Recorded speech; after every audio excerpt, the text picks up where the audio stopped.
वाराणसी जिला कोर्ट ने हिंदू पक्ष के हक में बड़ा फैसला देते हुए ज्ञानवापी के व्यास तहखाने में पूजा पाठ के लिए इजाजत दे दी। साथ ही कोर्ट ने जिला प्रशासन को बैरिकेडिंग से रास्ता बनाकर वहां 7 दिन के अंदर पूजा की व्यवस्था कराने का भी आदेश दिया, जिसके बाद 1993 से बंद तहखाने में अब फिर से पूजा पाठ हो सकेगा। कोर्ट के इस फैसले के बाद वहां हिंदू पक्ष में खुशी की लहर छा गई और इस केस से जुड़े सभी लोग जीत का जश्न मनाते नजर आए। जिला कोर्ट ने व्यास जी तहखाने में पूजा पाठ का अधिकार देने के साथ ही वाराणसी के जिलाधिकारी को 7 दिन के अंदर पुजारी की नियुक्ति करने को भी कहा है, जिसके बाद अब व्यास परिवार वहां पूजा पाठ शुरू कर पाएगा। कोर्ट के इस आदेश पर वहां मिठाइयां खिलाकर खुशी मनाई गई और इसे एक बड़ी जीत बताया। बात बहुत खुश है क्योंकि हम लोग को पूजा का अधिकार मिल गया है। हिंदू पक्ष ने इसे सनातन धर्म की बड़ी जीत बताया। ज्ञानवापी में व्यास जी के तहखाने में 1993 से पूजा पाठ बंद थी। अब कोर्ट के फैसले के बाद एक बार फिर से 7 दिन बाद वहां पूजा शुरू हो सकेगी, जिसमें पूजा कराने का काम काशी विश्वनाथ ट्रस्ट करेगा और उन्हीं के जरिए वहां रखे गए पुजारी ही पूजा करेंगे। इससे एक हफ्ते पहले कोर्ट के आदेश पर व्यास जी के तहखाने की चाबी जिलाधिकारी ने अपने पास रख ली थी। वहीं इस केस से जुड़े हिंदू पक्ष के वकीलों ने इसे बड़ी कामयाबी बताया। आज ज्ञानवापी परिसर में स्थित व्यास तहखाने में जो हमने पूजा की मांग की थी, हमारी प्रार्थना पत्र को माननीय न्यायालय ने अलाउ कर दिया है और वहां पे पूजा का आदेश पारित कर दिया है। अब जिलाधिकारी को 7 दिन के अंदर वहां पूजा की व्यवस्था करानी होगी। जिलाधिकारी को हम लोगों ने रिसीव भी करा दिया है। उनको जो है अब उनको तय करना, 1 सप्ताह के अंदर उनको आदेश दिया गया है कि आप इसमें पूजा पाठ धार्मिक क्रियाएं शुरू करिए। बताया गया कि 1993 से लगी बैरिकेडिंग से बंद हुए रास्ते को खुलवाकर रास्ता बनाया जाएगा ताकि पूजा पाठ फिर से शुरू हो पाए। ज्ञानवापी में व्यास जी के तहखाने में पूजा पाठ की इजाजत मिलने से इस केस से जुड़े हिंदू पक्ष के लोगों ने फैसले को ऐतिहासिक कहा, तो साथ ही इस बात की उम्मीद भी जताई कि ज्ञानवापी के जुड़े दूसरे मामलों में भी उनकी ही जीत होगी, क्योंकि कोर्ट के इस फैसले से साफ हो गया कि वहां मंदिर था और अब वहां पूजा पाठ होने से कोई नहीं रोक सकता। इस केस से जुड़े पैरोकार सोहनलाल आर्य ने इसे सनातन धर्मियों की जीत करार दिया। नमः शिवाय का जाप होगा, रुद्राभिषेक होगा और तो देश के सभी सनातन धर्मियों की जीत है और ज्ञानवापी में उद्धार आंदोलन में यह एक बहुत बड़ा टर्निंग पॉइंट है। वहीं हिंदू पक्ष के याचिकाकर्ताओं ने इस फैसले पर सभी को बधाई दी। सत्य की जीत हुई है, एक बहुत बड़ी जीत आज हुई है। ये जीत का जो है ये लिखित हो जाएगा, इतिहास में अमल हो जाएगा, क्योंकि ये लड़ाई काफी वर्षों से चल रही थी। आज पूजा पाठ का अधिकार मिला है तो ये बहुत बड़ी जीत है, सभी को बधाई। बताया गया कि जैसी पूजा विश्वनाथ मंदिर में विधि विधान से होती है, वैसी ही पूजा व्यास जी के मंदिर में भी की जाएगी। वाराणसी की डिस्ट्रिक्ट कोर्ट ने हिंदू पक्ष को ज्ञानवापी के व्यास जी तहखाने में व्यास परिवार को पूजा करने की इजाजत दे दी है और अगर सब कुछ ठीक रहा तो अगले 7 दिन के अंदर व्यास परिवार ज्ञानवापी के व्यास तहखाने में पूजा कर सकेगा। व्यास तहखाना ज्ञानवापी परिसर के दक्षिणी हिस्से में भगवान नंदी के ठीक सामने है। भगवान नंदी की ये प्रतिमा काशी विश्वनाथ मंदिर में मौजूद है, जिसका मुंह ज्ञानवापी परिसर की ओर है। 1993 तक व्यास तहखाने में हिंदुओं को पूजा करने की इजाजत थी। बताया जाता है कि वाराणसी का व्यास परिवार बीते 400 सालों से ज्ञानवापी परिसर में मौजूद व्यास तहखाने में पूजा अर्चना कर रहा था, लेकिन 1993 में उत्तर प्रदेश की मुलायम सिंह यादव सरकार ने तहखाने में हिंदू पक्ष की पूजा पर रोक लगा दी थी। उसके बाद से करीब 31 साल तक व्यास तहखाने में पूजा बंद रही। 25 सितंबर 2023 को व्यास परिवार के एक सदस्य शैलेंद्र कुमार पाठक ने तहखाने में पूजा के लिए कोर्ट में याचिका दायर की, जिस पर फैसला सुनाते हुए वाराणसी कोर्ट ने आज व्यास परिवार को तहखाने में पूजा की इजाजत दे दी। ज्ञानवापी के व्यास जी तहखाने में पूजा की इजाजत मिलने पर जहां हिंदू पक्ष के लोगों ने खुशी का इजहार किया, तो वहीं मुस्लिम पक्ष के लोगों ने इस पर निराशा जताई। मुस्लिम पक्ष के वकील ने वाराणसी जिला कोर्ट के इस फैसले को उच्च न्यायालय में चुनौती देने की बात कही। दोनों आदेश के खिलाफ हम माननीय उच्च न्यायालय इलाहाबाद जाएंगे, हाँ फौरन अपील करेंगे। वाराणसी कोर्ट के फैसले पर मुस्लिम पक्ष की ओर से मौलाना खालिद रशीद फिरंगी महली की भी प्रतिक्रिया सामने आई। उन्होंने इस फैसले को मायूस करने वाला बताया। ज्ञानवापी मस्जिद और काशी विश्वनाथ के सिलसिले में अभी जो फैसला आया है वो वक्ती तौर पर मायूस करने वाला जरूर है। मुस्लिम पक्ष ने प्लेसेस ऑफ वर्शिप एक्ट का हवाला देते हुए याचिका को खारिज करने की मांग की थी, लेकिन अदालत ने मुस्लिम पक्ष की याचिका को अस्वीकार करते हुए हिंदू पक्ष में फैसला सुनाया। वाराणसी कोर्ट के फैसले के खिलाफ मुस्लिम पक्ष के हाई कोर्ट जाने के मुद्दे पर हिंदू पक्ष की तरफ से भी दलील सामने आई, जिसमें हिंदू पक्ष के वकीलों ने साफ किया कि अब इस फैसले पर रोक नहीं लगेगी, क्योंकि उनका केस मजबूत है और वो इस लड़ाई को हाई कोर्ट से सुप्रीम कोर्ट तक पूरी तैयारी से लड़ने को तैयार हैं। हाई कोर्ट में भी हम लोग उनका स्वागत करेंगे, सुप्रीम कोर्ट में भी उनका स्वागत करेंगे, पर मुझे ऐसा लगता है इस फैसले पे अब स्टे नहीं लगेगा। वकीलों के मुताबिक वहां बैरिकेडिंग लगाने का आदेश भी गैरकानूनी था। कोई रिटर्न ऑर्डर नहीं है वहाँ पे बैरिकेडिंग लगाने का और पूजा रोकने का, और आज उसी इलीगल काम को माननीय न्यायालय ने अपने जुडिशियल ऑर्डर से रेक्टिफाई किया। हिंदू पक्ष के वकीलों ने दावा किया कि हाई कोर्ट में भी वो अपना पक्ष मजबूती से रखेंगे। हाई कोर्ट जाएं, सुप्रीम कोर्ट जाएं, इनका ये न्यायिक अधिकार है, वो कहीं जा सकते हैं। और हमारी भी तैयारी, कैबिनेट लगेगा, हम भी अपने पक्ष को वहाँ रखेंगे, क्योंकि यहाँ जिला कोर्ट ने हमारे पक्ष में फैसला दे दिया है, इसलिए मजबूती के साथ हमारे कैबिनेट लगेगी और हमारा पक्ष वहाँ रखा जाएगा। हिंदू पक्ष के मुताबिक वाराणसी कोर्ट के फैसले से उनके पक्ष को मजबूती मिली है। ज्ञानवापी के व्यास जी तहखाने में हिंदू पक्ष के लोगों को पूजा का अधिकार मिल गया। कोर्ट के इस फैसले के बाद देश भर के संत समाज में गजब का उत्साह देखने को मिला। ज्ञानवापी के व्यास जी के तहखाने में पूजा का अधिकार हिंदू पक्ष को मिलने पर संत समाज ने खुशी जाहिर करते हुए कोर्ट के इस फैसले का स्वागत किया। अयोध्या के रामलला के मुख्य पुजारी सत्येंद्र दास ने कहा कि व्यास तहखाने में पहले भी पूजा होती थी और अब आगे भी होती रहेगी। जिन लोगों ने रोका था और जिस प्रकार से रोका गया था वो गलत था, और सही यह है कि वहाँ पर पूजा की जो मांग हुई, पूजा के सबूत मिले। कोर्ट के इस फैसले के बाद व्यास जी के तहखाने में पूजा पाठ के लिए पुजारियों की नियुक्ति की जाएगी। नियमित पूजा का आज अधिकार न्यायालय ने दिया है, वहाँ पूजा पाठ होगा। साधु समाज ने कोर्ट के इस आदेश को हिंदू समाज की बड़ी जीत बताया। राजभवन के बाहर सुरक्षा बढ़ी, भारी संख्या में जवान तैनात हैं। राजभवन के बाहर धारा 144 लगा दी गई है। मुख्यमंत्री आवास के बाहर भी सुरक्षा को बढ़ा दिया गया है। ये तस्वीरें आप देखिए, मुख्य सचिव और डीजीपी वहां पर मौजूद हैं। तो बड़ी खबर इस समय की हम आपको बता रहे हैं हेमंत सोरेन से, क्योंकि पूछताछ चल रही है, उसको देखते हुए पूरा जो प्रशासन का महकमा है वो एक्शन में है, एक्टिव नजर आ रहा है। झारखंड के मुख्यमंत्री हेमंत सोरेन से ईडी के अधिकारी पूछताछ कर रहे हैं। कथित जमीन घोटाले से जुड़े मनी लॉन्ड्रिंग केस में हेमंत सोरेन से सवाल जवाब किए जा रहे हैं। जिसके लिए कड़ी सुरक्षा के बीच ईडी के अधिकारी रांची में मुख्यमंत्री आवास पर पहुंचे। बताया गया कि हेमंत सोरेन से पूछताछ के लिए कुल 12 गाड़ियां सीएम आवास पहुंची। 3 गाड़ियों में ईडी के अधिकारी बैठे हुए थे, जबकि बाकी 9 गाड़ियों में सीआरपीएफ के सुरक्षा कर्मी थे। सीएम आवास के बाहर कोई हंगामा न हो, इसके लिए पहले से ही वहां काफी तादाद में सुरक्षा कर्मी तैनात कर दिए गए थे। सुरक्षा व्यवस्था के भी जो सभी बिंदु है, उन सभी बिंदुओं के हम लोग बिल्कुल निकटतम दृष्टि रखते हुए जो है पर्याप्त बल जो है प्रतिनिधित्व किए गए हैं। इसके साथ ही हेमंत सोरेन के आवास राजभवन के 100 मीटर के दायरे में धारा 144 लागू कर दी गई थी। साथ ही किसी भी प्रकार के धरना या प्रदर्शन पर रोक लगा दी गई थी। हेमंत सोरेन से ईडी की पूछताछ के बीच इस पर सियासत भी तेज हो गई। झारखंड मुक्ति मोर्चा समेत विपक्ष के कई नेताओं ने केंद्र सरकार पर जांच एजेंसियों के दुरुपयोग का आरोप लगाया। झारखंड मुक्ति मोर्चा के प्रवक्ता मनोज पांडे ने दावा किया कि केंद्रीय जांच एजेंसियों का डर दिखाकर विपक्ष के नेताओं को परेशान किया जा रहा है। जो पूर्वाग्रह दिखता है केंद्रीय एजेंसियों का, लगता है कोई टास्क मिला हुआ है ऊपर से। किस लिए मिला है, आप क्या करना चाहते हैं? वहीं कांग्रेस नेता प्रमोद तिवारी ने ईडी के बहाने केंद्र सरकार पर हमला बोला। एक निर्वाचित मुख्यमंत्री को गिरफ्तार नहीं करेंगे जब तक कोर्ट से कन्विक्शन न हो जाए, ऐसा करना चाहिए। शिवसेना उद्धव गुट के नेता संजय राउत ने केंद्र की सरकार को तानाशाह करार दिया। ये आपकी एजेंसी जो आपकी गुलाम बन गई है, जिस तरह से बर्ताव करती है, ये देश का लोकतंत्र नहीं है।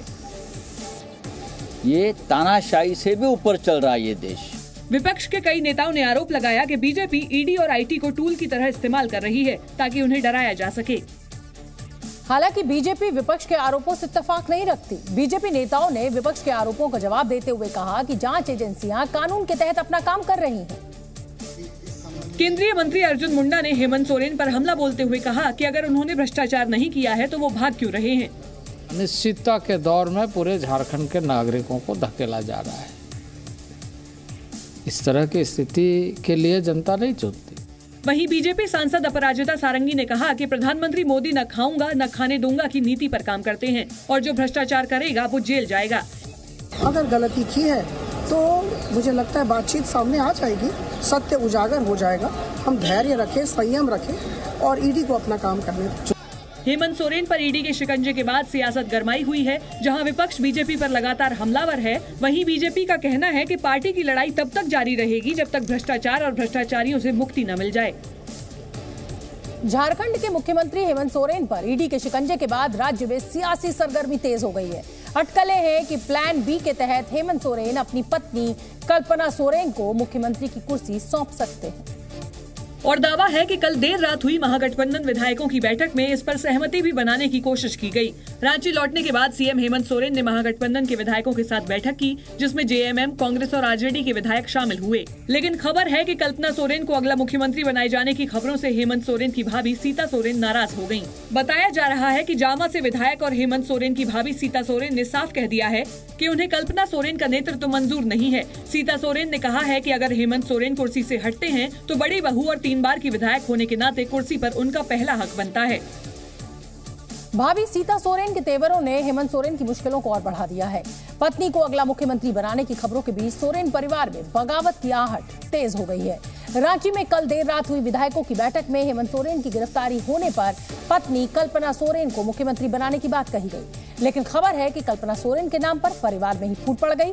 सूत्रों के मुताबिक हेमंत सोरेन की भाभी सीता सोरेन खुलकर कल्पना के विरोध में उतर गई। वहीं हेमंत सोरेन के छोटे भाई बसंत सोरेन भी इस फैसले के विरोध में बताए जा रहे हैं। हालांकि हेमंत सोरेन की बहन अंजलि सोरेन के उनके फैसले के समर्थन में बताई जा रही हैं।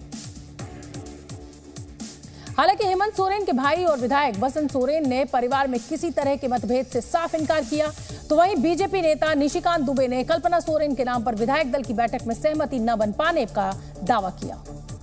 निशिकांत दुबे ने सोशल मीडिया पर एक पोस्ट शेयर करते हुए लिखा कि कल रात सीएम हेमंत सोरेन की विधायकों के साथ हुई बैठक में सिर्फ 35 विधायक ही शामिल हुए, लेकिन इस बैठक में कल्पना सोरेन के नाम पर सहमति नहीं बन पाई क्योंकि सीता सोरेन और बसंत सोरेन उनके विरोध में थे। निशिकांत दुबे के इस दावे पर झारखंड मुक्ति मोर्चा के नेताओं ने भी पलटवार किया। निशिकांत दुबे जी क्या बोलते हैं, अब उस पर तवज्जो देना मुझे लगता है कि बिल्कुल उचित नहीं है। उन पर कमेंट, उनके कमेंट पर कुछ कमेंट करना भी उचित नहीं समझ में आता है मुझे। कल्पना सोरेन के नाम पर परिवार में फूट की खबरों के बीच बताया गया कि सीता सोरेन और बसंत सोरेन दोनों विधायक दल की बैठक में शामिल नहीं हुए। उधर पटना में ईडी के 3 अधिकारी आज राबड़ी देवी के घर पहुंचे। हालांकि 10 मिनट बाद वो लौट गए। जमीन के बदले नौकरी घोटाले में कल तेजस्वी यादव से ईडी ने करीब 8 घंटे तक पूछताछ की। अधिकारियों ने तेजस्वी से 60 सवाल किए। पूछताछ के बाद जब तेजस्वी ईडी के दफ्तर से बाहर निकले तो उनकी पार्टी के समर्थकों ने जमकर नारेबाजी की। ईडी के 12 अधिकारियों ने तेजस्वी से सवाल पूछे कि जिस कंपनी के आप मालिक हैं वो कैसे और कब बनी, नाबालिग थे तो कंपनी बनाने का आइडिया कैसे आया, कंपनी की कमाई का जरिया क्या था, नाबालिग से बालिग होते ही कंपनी का मुनाफा कैसे बढ़ा, करोड़ों रुपए का घर लाखों में कैसे मिला। लालू प्रसाद जी का परिवार आदतन अपराध करने के लिए जाने जाते हैं। वहीं जेडीयू ने कहा कि ईडी संवैधानिक तरीके से काम कर रही है। तो ईडी एक संवैधानिक संस्था है और उसके तहत पूछताछ हुआ है। लेकिन हैरान करने वाली बात यह है कि जेडीयू के ही विधायक गोपाल मंडल ने तेजस्वी यादव का बचाव किया। उस टाइम तो बहुत छोटा था, हॉस्टल में पढ़ता था, तो उसको झूठो न बजा रहे हैं। ये नहीं करना चाहिएगा। तेजस्वी बिल्कुल इनोसेंट है, निर्दोष है। सूत्रों के मुताबिक लालू और तेजस्वी को ईडी फिर पूछताछ के लिए बुला सकती है। दिल्ली के मुख्यमंत्री अरविंद केजरीवाल को ईडी ने एक बार फिर पूछताछ के लिए बुलाया है। दिल्ली शराब घोटाला मामले में ईडी ने दिल्ली के मुख्यमंत्री अरविंद केजरीवाल को 5वां समन भेजा। इससे पहले ईडी ने 2 नवंबर, 21 दिसंबर, 3 जनवरी और 17 जनवरी को समन भेजा था, लेकिन वो पेश नहीं हुए। केजरीवाल ने हर बार ईडी के समन को बदले की कार्रवाई बताया। दिल्ली में 7 लोकसभा सीटों के बंटवारे पर आम आदमी पार्टी और कांग्रेस में सहमति बन गई है। सूत्रों के मुताबिक कांग्रेस दिल्ली की 4 सीटों पर चुनाव लड़ सकती है, वहीं आम आदमी पार्टी 3 सीटों पर अपने उम्मीदवार खड़े करेगी। पश्चिम बंगाल के मालदा में भारत जोड़ो न्याय यात्रा के दौरान राहुल गांधी की सुरक्षा में चूक का मामला सामने आया है। कांग्रेस नेता अधीर रंजन चौधरी ने दावा किया कि जिस कार में राहुल गांधी यात्रा कर रहे थे उस पर पथराव किया गया था, जिसकी वजह से कार की पिछली खिड़की का शीशा टूट गया था। राहुल की यात्रा फिलहाल बिहार में है। तोशाखाना केस में पाकिस्तान के पूर्व प्रधानमंत्री इमरान खान और उनकी बीवी बुशरा बीबी को 14 साल की जेल की सजा सुनाई गई है। इसके साथ ही कोर्ट ने दोनों के 10 साल तक किसी भी सरकारी पद पर रहने पर भी प्रतिबंध लगा दिया है। एक दिन पहले ही इमरान खान को साइफर केस में 10 साल कैद की सजा सुनाई गई थी। आज बजट सत्र की शुरुआत के पहले प्रधानमंत्री नरेंद्र मोदी ने विपक्ष के उन सांसदों पर जोरदार निशाना साधा जो अक्सर सदन में हंगामा करते रहते हैं। इसलिए प्रधानमंत्री ने उन्हें हुड़दंगी कहा। पीएम मोदी ने कहा, ऐसे सांसद लोकतंत्र का चीरहरण करते हैं। जिनको आदतन हुड़दंग करने का स्वभाव बन गया है, जो आदतन लोकतांत्रिक मूल्यों का चीरहरण करते हैं, ऐसे सभी माननीय सांसद आज जब आखिरी सत्र में मिल रहे हैं तब जरूर आत्मनिरीक्षण करेंगे। प्रधानमंत्री ने कहा कि शोरगुल करने वाले सांसदों का नाम खुद उनके संसदीय क्षेत्र के लोगों को भी याद नहीं होगा। 10 साल में उन्होंने जो किया, अपने संसदीय क्षेत्र में भी 100 लोगों को पूछ ले, किसी को याद नहीं होगा, किसी को नाम भी पता नहीं होगा जिन्होंने इतना हुड़दंग हो हल्ला किया होगा। प्रधानमंत्री मोदी ने कहा कि सिर्फ हुड़दंग शरारतपूर्ण व्यवहार करने वाले सांसदों को शायद ही कोई याद करेगा। प्रधानमंत्री मोदी ने कहा कि संसद में सरकार की नीतियों की आलोचना सार्थक चर्चा के जरिए होनी चाहिए। इसलिए प्रधानमंत्री मोदी ने विपक्ष को नसीहत भी दी कि हंगामा करने वाले सांसद इस बजट सत्र में पश्चाताप करें। ये बजट सत्र अवसर है, पश्चाताप का भी अवसर है, कुछ अच्छे फुटप्रिंट छोड़ने का भी अवसर है। तो मैं ऐसे सभी माननीय सांसदों से आग्रह करूंगा कि आप इस अवसर को जाने मत दीजिए। बजट सत्र से पहले पीएम मोदी का अलग ही रूप नजर आया। उन्होंने भाषण की शुरुआत और अंत राम राम से की। आप सभी को 2024 के वर्ष का राम राम। ये यात्रा जनता जनार्दन के आशीर्वाद से निरंतर बनी रहेगी। इसी विश्वास के साथ फिर आप सभी को मेरा राम राम।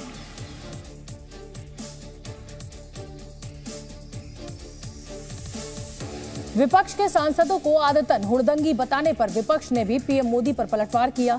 कांग्रेस अध्यक्ष मल्लिकार्जुन खड़गे ने पीएम मोदी पर निशाना साधा और तंज करने के लहजे में आरोप लगाया कि सरकार खुद संविधान का पालन नहीं कर रही है। बहुत डिसिप्लिन्ड आदमी है, रूल्स फॉलो करते हैं, संविधान फॉलो करते हैं, उनकी सलाह मानना चाहिए। वहीं उद्धव ठाकरे की पार्टी ने पीएम को आत्मचिंतन की सलाह दे डाली। 10 साल में वो भी थोड़ा आत्मचिंतन करें कि कितनी बार देश के प्रधानमंत्री ने संसद की गरिमा बढ़ाकर संसद में भागीदारी ली है। मणिपुर हो या जीएस बाकी सारे मुद्दे हों, अडानी का मुद्दा हो, पेगासस का मुद्दा हो, किसी पे प्रधानमंत्री मोदी जी ने चुप्पी नहीं तोड़ी और न ही उन्होंने ये ठीक समझा कि वो पार्लियामेंट में आए भी। विपक्ष ने आरोप लगाया कि सरकार संसद में उनके उठाए मुद्दों पर जवाब नहीं देती। संसद के बजट सत्र की शुरुआत राष्ट्रपति द्रौपदी मुर्मू के अभिभाषण से हुई। राष्ट्रपति ने मोदी सरकार की 10 सालों की उपलब्धियां गिनाई। उनके भाषण में तालियां सबसे ज्यादा तब बजी जब उन्होंने राम मंदिर निर्माण का जिक्र किया। इसके बाद पीएम मोदी सहित सत्ता पक्ष की तरफ से जोरदार तालियां बजी। राम मंदिर के निर्माण की आकांक्षा सदियों से थी, आज ये सोच हो चुका है। राष्ट्रपति ने कहा कि देश में धार्मिक स्थलों पर पर्यटन तेजी से बढ़ रहा है। बीते एक वर्ष में 8.5 करोड़ लोग काशी गए हैं। 5 करोड़ से अधिक लोगों ने महाकाल के दर्शन किए हैं। अयोध्या धाम में ही प्राण प्रतिष्ठा के बाद 5 दिनों में ही 13 लाख श्रद्धालु दर्शन कर चुके हैं। अपने भाषण में राष्ट्रपति मुर्मू ने एक बार और राम मंदिर का जिक्र किया और सदन में दोबारा जोरदार तालियां बजी। सदियों की प्रतीक्षा के बाद अयोध्या में रामलला अपने भव्य मंदिर में विराजमान।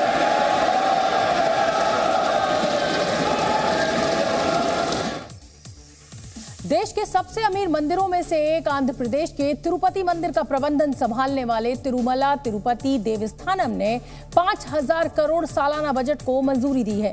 मंदिर ट्रस्ट के मुताबिक वित्त वर्ष 2024-25 के लिए 5,142 करोड़ रुपए के बजट को मंजूरी दी गई है। बजट में तिरुपति मंदिर को हुंडी से 1611 करोड़ रुपए की आय होने का अनुमान लगाया गया है। मंदिर की आय का दूसरा बड़ा जरिया निवेश और बैंकों से मिलने वाला ब्याज है। अनुमान है कि अगले साल मंदिर ट्रस्ट को ब्याज के तौर पर 1167 करोड़ रुपए की कमाई होगी। साथ ही मंदिर में प्रसाद बिक्री से 600 करोड़ रुपए और भक्तों के दर्शन से 338 करोड़ कमाई का अनुमान है। खर्च की बात करें तो सबसे अधिक 1733 करोड़ रुपए मंदिर के पुजारियों और कर्मचारियों के वेतन पर खर्च होंगे। वहीं जरूरी सामान, कॉर्पस और अन्य चीजों पर 1500 करोड़ रुपए खर्च होने का अनुमान है। मंदिर से जुड़े इंजीनियरिंग और पूंजीगत कार्यों पर 350 करोड़ रुपए और मंदिर के रखरखाव पर 190 करोड़ रुपए खर्च होने का अनुमान है। साथ ही 222 करोड़ रुपए का बजट हिंदू धर्म के प्रचार और अन्य कार्यों के लिए तय किया गया है। बजट सत्र से पहले IMF ने विकास दर की रिपोर्ट जारी की।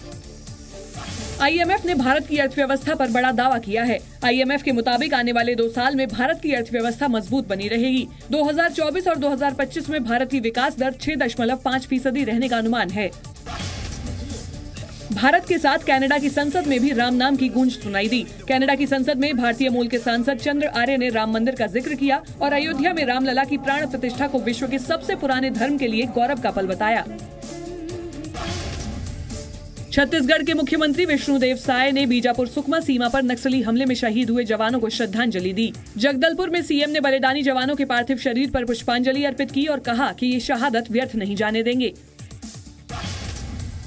फ्लाइट के दौरान भारतीय क्रिकेटर मयंक अग्रवाल की तबीयत बिगड़ने के मामले में एयरलाइंस के खिलाफ केस दर्ज किया गया है। बताया गया कि मयंक अग्रवाल कल अगरतला से दिल्ली आ रहे थे, तभी उन्होंने सीट पर रखी बोतल का पानी पी लिया। पानी पीते ही उनकी तबीयत बिगड़ गई। अगरतला के एक अस्पताल में भर्ती मयंक की हालत अभी ठीक है। बिहार के मुख्यमंत्री नीतीश कुमार ने लोकसभा चुनाव से पहले अपने यू टर्न लेने की वजह गिनाई। उन्होंने कहा कि इंडिया गठबंधन सिर्फ नाम का गठबंधन बनकर रह गया है। नीतीश कुमार ने गठबंधन के नाम पर भी आपत्ति जताई थी, लेकिन उनकी एक नहीं सुनी गई। आप तो बोल दिए थे कि नाम ठीक नहीं है, तब तक कर दिया, हम कह ठीक है। अब बाद में हालत देख न लिए। नीतीश कुमार ने आरोप लगाया कि काफी कोशिशों के बाद भी सीट शेयरिंग पर साथी दलों के बीच सहमति नहीं बन पाई। हम तो कितना कोशिश कर रहे थे, एक काम करवे नहीं किया, एक काम नहीं कर रहा था। आज तक तय किया कि कौन पार्टी कितना लड़ेगी, कुछ नहीं। इतना ही नहीं, उन्होंने एक बार फिर स्पष्ट किया कि वो अब पुराने साथी यानी बीजेपी के साथ आ गए हैं और वो अब हमेशा उनके साथ ही रहेंगे। चंडीगढ़ मेयर चुनाव में धांधली के आरोपों पर दाखिल याचिका पर आज पंजाब हरियाणा हाईकोर्ट में सुनवाई हुई, जिसमें कोर्ट ने फिलहाल याचिकाकर्ता को कोई भी राहत देने से इनकार किया और 3 हफ्ते बाद सुनवाई की अगली तारीख दी। आम आदमी पार्टी की तरफ से मेयर चुनाव के प्रत्याशी कुलदीप कुमार ने चुनाव में धांधली का आरोप लगाते हुए याचिका में इस बात की मांग की थी कि चुने गए मेयर के काम करने पर रोक लगाई जाए और चुनाव को रद्द किया जाए, लेकिन हाईकोर्ट ने इससे इनकार कर दिया और 3 हफ्ते के अंदर चंडीगढ़ प्रशासन सहित अन्य प्रतिवादियों को नोटिस जारी कर जवाब मांगा। सारे आरोप निराधार हैं, कोर्ट ने उनका संज्ञान नहीं लिया है। अभी कार्य ना करने दें नए मेयर को या उसके ऊपर रोक लगा दे, कोर्ट ने उसको नहीं माना और कोर्ट ने उनकी बातों को तवज्जो ना करते हुए 3 हफ्ते का समय हमें दिया है रिप्लाई फाइल करने के लिए। वहीं याचिकाकर्ता की तरफ से पीठासीन अधिकारी पर 8 वोटों को अयोग्य ठहराने पर धांधली का आरोप लगाया गया।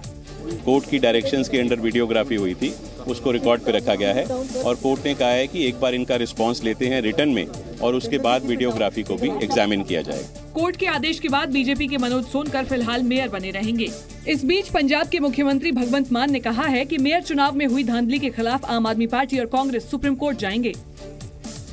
ग्रेटर नोएडा में बनने वाली दुनिया की सबसे बड़ी फिल्म सिटी के काम ने अब रफ्तार पकड़ ली है। यमुना एक्सप्रेसवे विकास प्राधिकरण के मुताबिक फिल्म निर्माता बोनी कपूर और भूटानी ग्रुप मिलकर नोएडा इंटरनेशनल फिल्म सिटी बनाएंगे। बोनी कपूर की कंपनी बेव्यू और भूटानी ग्रुप ने सबसे ऊंची बोली लगाकर फिल्म सिटी की बिड हासिल कर ली है। यमुना एक्सप्रेसवे पर बनने वाली फिल्म सिटी के लिए 4 कंपनियों ने बोली लगाई थी।